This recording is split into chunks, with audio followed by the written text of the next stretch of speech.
Halo teman-teman, apa kabar? Saya harap kalian sehat-sehat ya. Di tengah masa pandemi ini kita tetap harus jaga kesehatan kita, ya. Walaupun di rumah kita harus tetap menggunakan protokol kesehatan, ya, menjaga kesehatan kita, olahraga teratur, ya, makan makanan yang bergizi, istirahat yang cukup, dan berolahraga jangan lupa ya. Kalau berpergian jangan lupa memakai masker dan jaga jarak ya. Pakai hand sanitizer ya kalau memang harus memerlukan memegang sesuatu atau setelah memegang sesuatu ya. Teman-teman terkasih, puji Tuhan kita bisa kembali belajar. Pada kesempatan ini kita akan membahas tema baru yang sebagai tema lanjutan. Tema kali ini adalah keluluran manusia sebagai citra Allah. Nah, diharapkan nanti dalam pembelajaran ini kita dapat mengagumi ya martabat kita yang luhur dan kita bisa mensyukurinya ya, bahwa keluluran dan martabat manusia ini ya sebagai citra Allah ini menjadi sesuatu yang harus nanti sampai ke tahapan kita mensyukurinya ya. Teman-teman terkasih, seperti yang sudah kita lalui dalam proses pembelajaran kita ya, bahwa manusia diciptakan segambar secitra dengan Allah ya. Manusia dibentuk dari debu dan tanah ya, seperti digambarkan dalam Alkitab. Jadi inilah yang nanti akan kita bahas bersama-sama teman-teman ya, bahwa kita diciptakan itu secitra dengan Allah. Kita luhur ya, kita lebih dibandingkan dengan makhluk Tuhan yang lain. Kita akan lihat teman-teman. Jadi kira-kira nanti letak keluhuran manusia itu seperti apa, atau letak citra Allah itu seperti apa. Nanti akan kita lihat sama-sama teman-teman ya. Yang pertama ya, karena tadi dikatakan citra Allah ya, jadi kata citra sendiri itu lebih tepat digambarkan sebagai gambaran atau diartikan sebagai gambaran atau yang menggambarkan. Maka makhluk yang disebut manusia itu ya dapat dikatakan sebagai gambaran atau citra si penciptanya, yaitu Allah sendiri ya. Kita itu berarti apa? Segambar, secitra dengan Allah yang menciptakan kita. Nah teman-teman, manusia diciptakan menurut gambar dan rupa Allah ya. Maka itulah yang menjadi letak keluhuran manusia itu ya. Sangat berbeda dengan makhluk Tuhan yang lain ya. Kita diciptakan secara istimewa ya. Jadi letak keluhuran yang kita sebut dalam judul tadi, keluhuran manusia sebagai citra Allah, itu karena apa? Karena memang kita diciptakan segambar atau serupa dengan Allah ya. Jadi kalau makhluk Tuhan yang lain ya ciptakan aja ya, semuanya selesai, kemudian Allah menciptakan manusia ya, sesuai dengan gambar Allah sendiri ya, dibentuk dari debu dan tanah ya. Jadi itulah yang letak keluhuran kita sebagai manusia. Dan manusia diberi kuasa untuk menguasai alam ciptaan lain ya. Jadi nanti menguasai itu diartikan sebagai menata, melestarikan, mengembangkan dan menggunakan secara bertanggung jawab ya, bukan berarti menguasai terus kita mau seenak-enaknya saja dalam menggunakan alam ya, alam ciptaan Tuhan ya, terus tanpa merawat sehingga terjadi kerusakan alam ya. Ini yang kemudian menjadi kritik kita sebagai manusia ketika kita diserai sesuatu oleh Allah untuk merawat ya. Kadang-kala kita lupa akan tugas kita itu, kita hanya menggunakan saja tanpa pernah merawat ya. Misalkan hutan-hutan yang gundul atau kasus kebakaran ya, tanah longsor, itu karena apa? Karena akibat dari manusia tidak bisa menggunakannya dengan tanggung jawab. Teman-teman terkasih, manusia memiliki martabat sebagai pribadi ya. Artinya apa? Bahwa manusia bukan hanya sesuatu, melainkan seseorang ya. Sesuatu itu melambangkan barang ya, tidak memiliki kehendak bebas, tidak memiliki akal budi, tidak memiliki hati nurani. Tapi kalau manusia sebagai seseorang itu, manusia memiliki akal budi, kehendak bebas dan hati nurani. Inilah yang kemudian juga menjadikan manusia sebagai pribadi yang luhur sebagai citra Allah ya. Manusia mengenal dirinya sendiri ya, menjadi tuan atas dirinya sendiri ya, mengabdikan diri kepada kebebasan dan hidup dalam kebersamaan dengan orang lain. Dan yang terakhir, kita dipanggil atau manusia dipanggil untuk membangun relasi dengan Allah Sang Pencipta ya. Itu sudah tertanam dalam diri kita bahwa kita secitra dengan Allah ya. Dengan mengatakan secitra berarti Ya, ingin juga menggambarkan bahwa manusia ya bukan Allah, manusia dengan Allah itu berbeda, hanya kualitas-kualitas yang dimiliki Allah juga kita miliki. Kalau Allah Maha Baik, maka kita mampu untuk berbuat baik. Maka sekali lagi, martabat manusia sebagai pribadi. Ya, yang terakhir adalah kita dipanggil untuk membangun relasi dengan Allah tentunya sebagai pencipta kita.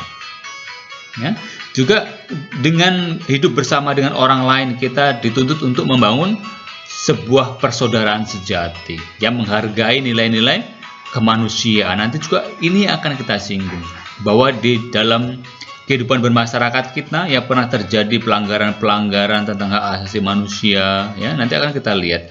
Yang menjadi perhatian kita adalah bahwa kehidupan bersama dengan orang lain harus sampai kepada tingkat persaudaraan sejati. Ya, persaudaraan sejati ini adalah persaudaraan yang dihayati atas dasar persamaan kodrat sebagai sesama ciptaan Tuhan dan persamaan kodrat sebagai citra Allah. Ya, tidak melihat pakaian yang dikenakan, ya, tidak melihat dia dari mana, asal suku, ya. Jadi semata-mata atas dasar kodrat, ya, yang kita sama-sama diciptakan oleh Tuhan dan kita sebagai citra Allah. Ya. Persaudaraan sejati juga ini dilihat sebagai tidak membedakan orang berdasarkan agama, ya, suku, ras ataupun golongan, ya, karena semua manusia adalah sama umat Tuhan dan sama-sama dikasihi Tuhan. Maka setiap orang yang membenci sesamanya, ia membenci Tuhan, jelas, ya.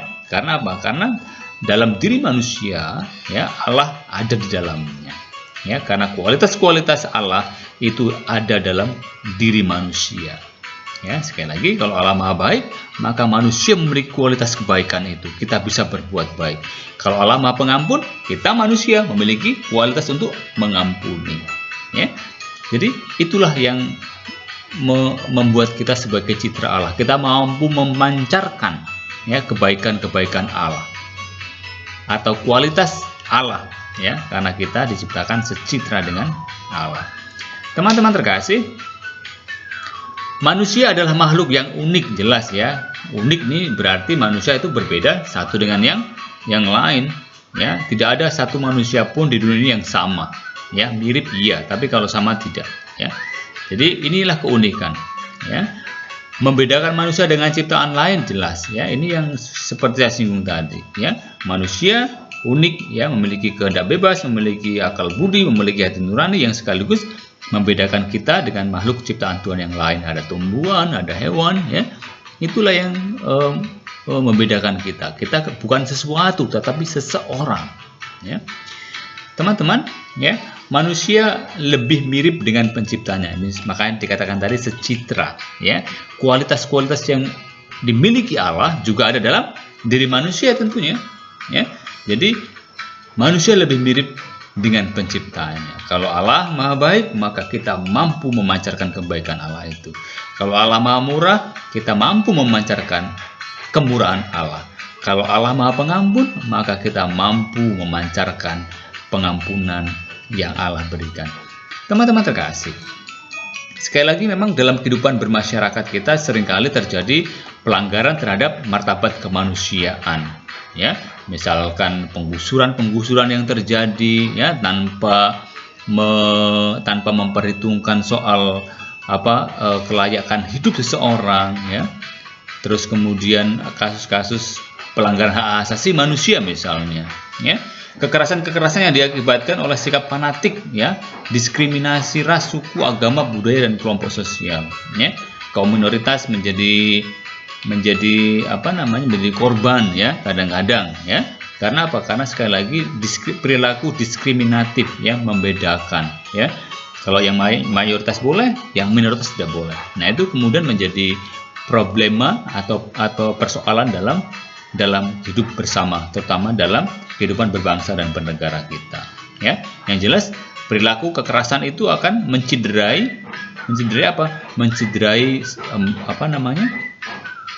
keluhuran martabat manusia sebagai citra Allah.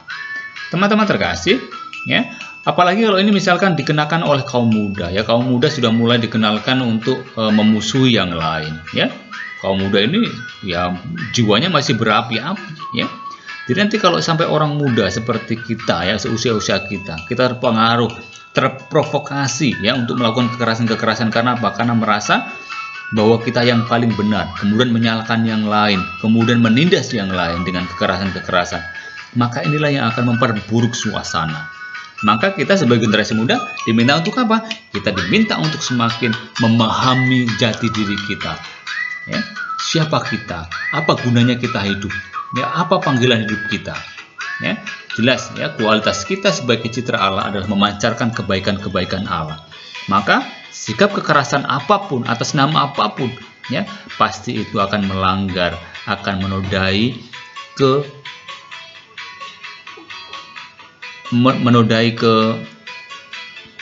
keluhuran ya manusia ya. Jadi teman-teman terkasih, sikap ya yang kekerasan ya sekali lagi dapat melahirkan kekerasan dan tindakan anarkis yang sesungguhnya merusak dan sangat melukai martabat manusia sebagai citra Allah ya. Apalagi sekali lagi di usia-usia kita ya, usia yang masih muda ini ya, kita sekali lagi harus mampu untuk menyadari diri ya, bahwa kita memang manusia yang diciptakan Allah untuk menghargai orang lain ya, menganggap orang lain itu sebagai apa? Sebagai diri kita. Jadi kalau kita melukai orang lain, berarti kita melukai diri kita sendiri dan tentunya melukai Allah sendiri ya, yang telah menciptakan kita. Maka teman-teman terkasih ya, kita sebagai citra Allah ya, itu mengandaikan bahwa memang ya kita sebagai manusia itu ya saling bersaudara, seperti saya sebutkan tadi ya, mencapai persaudaraan yang sejati ya, di luar batas-batas suku, agama, ras ya.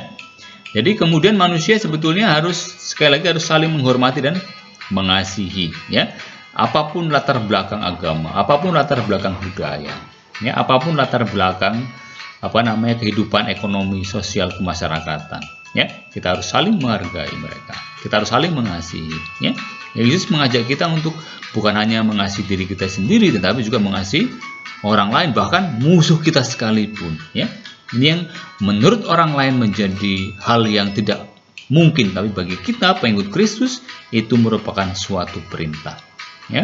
Mungkin bagi orang lain mengasihi musuh itu adalah hal yang tidak mungkin dilakukan, tapi bagi kita mengasihi musuh adalah sebuah perintah bagi kita ya. Karena apa? Karena sekali lagi bahwa kita manusia bersaudara, kita harus saling menghormati dan saling mengasihi ya. Dalam perumpamaan orang Samaria yang baik hati ya, yang diceritakan oleh penginjil Lukas ya, itu juga menggambarkan secara persis bagaimana kebaikan Allah itu ya. Kita akan baca sama-sama teman-teman ya kisahnya. Mau dibaca nggak nih?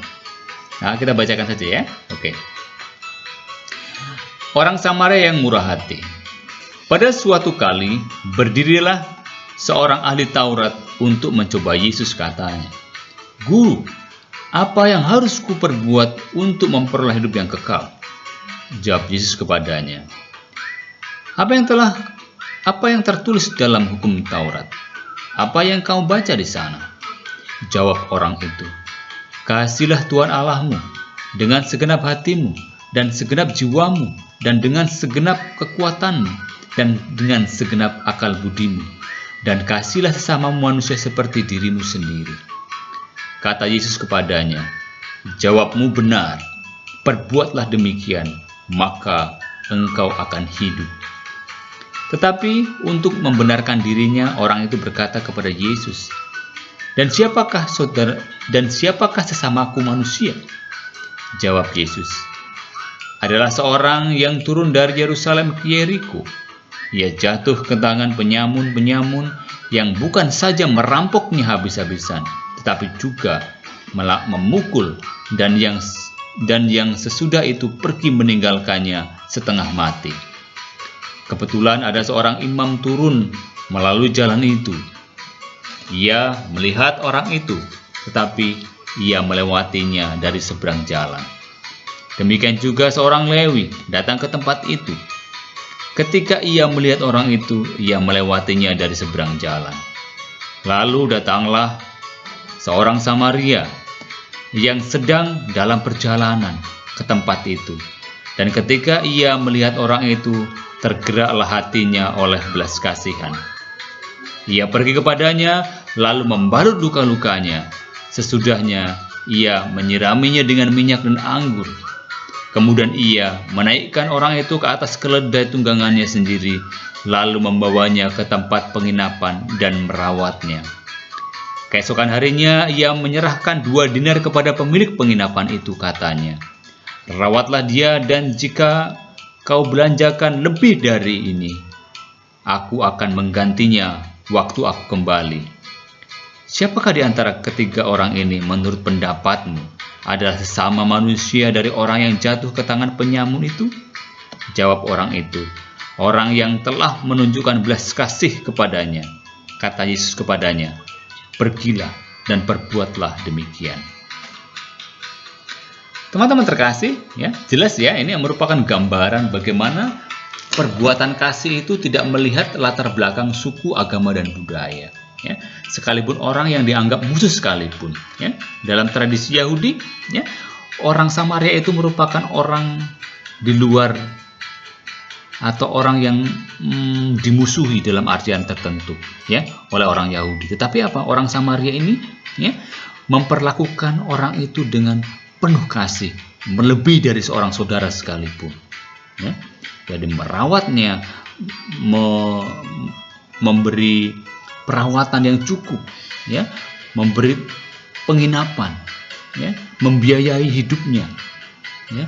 Jadi inilah sebuah gambaran nyata bagaimana sih kita hidup dalam masyarakat seharusnya, ya. Kalau orang sekali lagi melihat atau mempraktekkan apa yang Yesus katakan ini, ya, menganggap orang lain adalah diri kita sendiri, maka persaudaraan, kedamaian sungguh-sungguh terjadi dalam kehidupan bermasyarakat kita. Teman-teman terkasih, orang Samaria yang baik hati itu telah sekali lagi memperlakukan orang Yahudi, ya, yang mendapat bencana, ya, mendapat musibah, ya, perampokan, ya, seperti saudaranya sendiri, ya, mungkin bahkan lebih dari seorang saudara tentunya, ya. Teman-teman, ya, dalam kitab Kejadian, ya, bab 1 ayat 26 sampai 27 dikisahkan demikian, ya.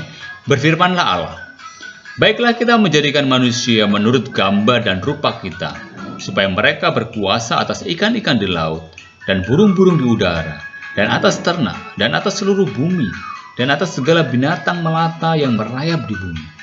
Maka Allah menciptakan manusia itu menurut gambarnya. Menurut gambar Allah diciptakannya dia, laki-laki dan perempuan diciptakannya mereka.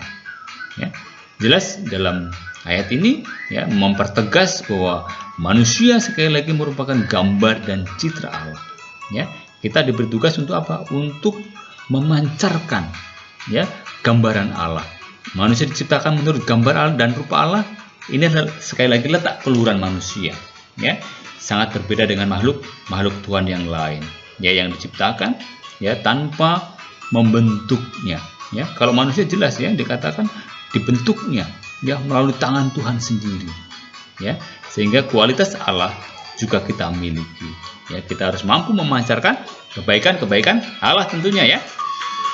Teman-teman, kita harus juga belajar dari tokoh-tokoh yang hidup dalam sejarah, ya, bagaimana sih orang-orang ini bisa kita teladani, ya. Kita bisa lihat, ya, nanti teman-teman bisa mencari ceritanya, ya. Kalau saya tunjukkan gambar ini gambar siapa kira-kira, ya? Iya, benar, ini gambar Mahatma Gandhi, ya. Kalau kita bicara soal Mahatma Gandhi, pasti ini terjadi atau tokoh yang berasal dari mana nih? Dari India, ya. Nanti ini berbicara tentang bagaimana sih orang supaya diperlakukan secara sama, ya, tidak diskriminatif, ya, karena memang di India terjadi perlakuan diskriminatif yang berlatar belakang agama dan budaya tentunya, ya. Silakan teman-teman juga bisa cari, ya, cerita tentang Mahatma Gandhi. Ini sungguh benar-benar sangat inspiratif sekali. Terus gambar ini gambar apa teman-teman? Siapa ini? Iya, Mother Teresa, atau Bunda Teresa, ya, atau nama aslinya sih Agnes Gonza Bojaxhiu, ya. ini tokoh seorang biarawati yang memang mendedikasikan untuk yang mendidik, merawat, ya, memberikan perhatian pada orang-orang yang sangat terpinggirkan, ya, di India juga sana, ya.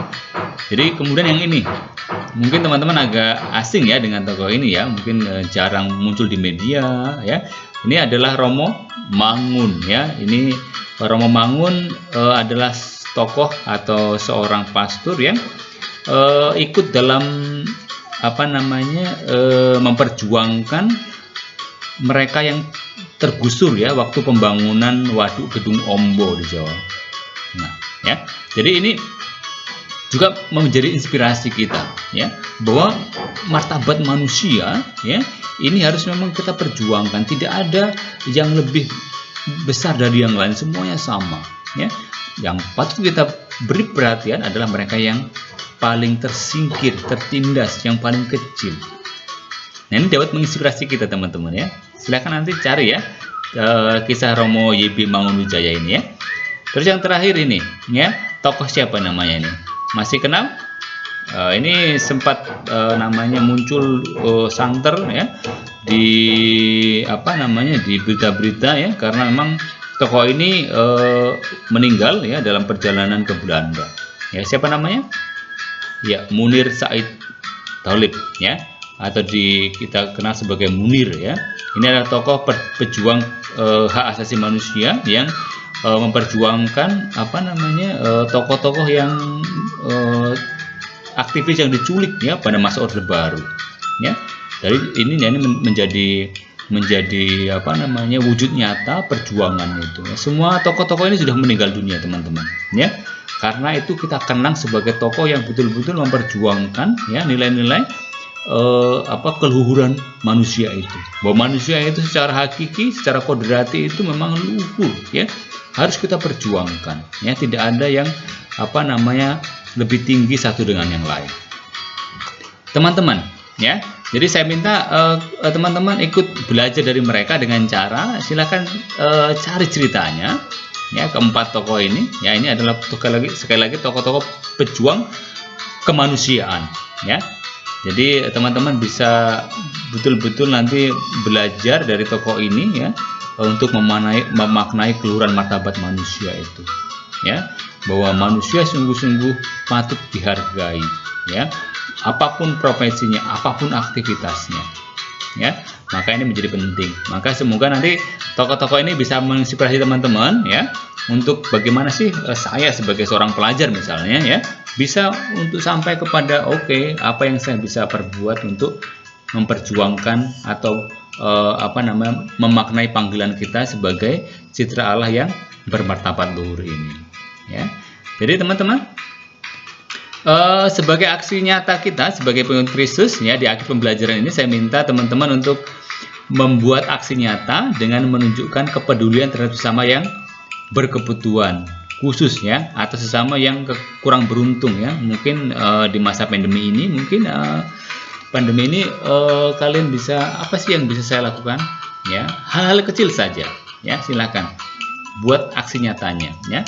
Tidak usah yang besar-besar seperti tokoh-tokoh tadi, tetapi